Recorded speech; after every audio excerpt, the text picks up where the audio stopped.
ang balita na ikay mawiwili. Mga nagbabagang kamao, mga buksi. So mga par, sa naging presko nga po sa pagitan ni General Casimero at Yukinori Oguni para sa bakbakan nila bukas sa Ariake Arena, kung saan brutal po na sinabi ni Cuadro Alas mga idol na happy daw siya dahil nakatongtong na daw ito sa Japan at para maipakita niya na ang kanyang galing sa bakbakan sa kanyang mga Japanese boxing fans. At sa naging reaksyon naman po mga idol ni Casimero patungkol sa potensyal na bakbakan nito kay Naoya Inoue, down daw talaga siya mga idol sa kahit anong laban, lalo na kay Inoue. Hindi na daw siya magbibigay ng trash talk kay Inoue dahil mag best friend na daw sila mga idol. Tatapusin niya lang daw talaga durugin si Oguni bukas sa kanilang bakbakan. Tapos isusunod na nito si Inoue. Nakakatawa lang isipin mga idol dahil sinabi ito mismo ni Casimero habang nakatingin sa kanya si Oguni. Simpleng sagot lang ito ni Cuadro Alas. Pero may angas talaga na laman mga idol. Panoorin po natin ang reaksyon ni Casimero sa channel ni Cuadro Alas It's My Boy.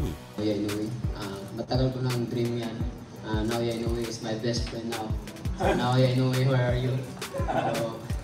Yun, excited na ako na sana manalo ako sa laban na to. Hindi naman, nag-stick naman ako sa kalaban ko bukas. So, tatapusin ko muna to at isusunod ko si Naoya Inoue.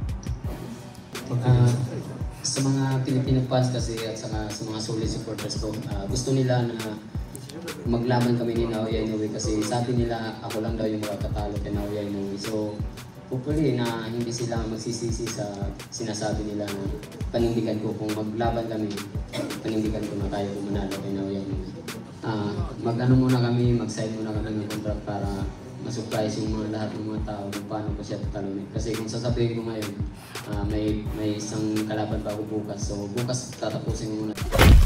Sa kabilang banda naman mga idol, matapos nga po ang naging win ng dalawang super bantamweight contender sa pagitan ni General Casimero at Yukinori Oguni, kung saan pareho po silang pumasok sa tamang timbang para sa bakbakan nila bukas. Matunog po mga idol na balita na posible daw makapunta ang mortal na karibal ni Cuadro Alas na si Naoya Inoue sa boxing event at manood ang laban ni Casimero. Well, malaki talaga mga idol ang tsansa na magpapakita si Inoue sa laban ng Pinoy dahil kung matatandaan natin, personal po sinabi ng Japanese Monster na isa po si Casimero sa mga fighter na gusto niyang labanan matapos nito masungkit ang titulo kontra kay Marlon Tapales para sa bakbakan nila sa December. At mas advantage kay Inoue na manood ng live sa laban ni Casimero para magkaroon ito ng malaking ideya sakaling magtuos sila sa ibabaw ng boxing ring. Pero gayon pa man mga idol, wag pa rin tayo umasa na pupunta talaga si Inoue. Isa pa mga idol, busy na klaseng tao ang Japanese Monster, lalo pa nag-uumpisa na ang kanyang training camp sa laban nito kay Marlon Tapales.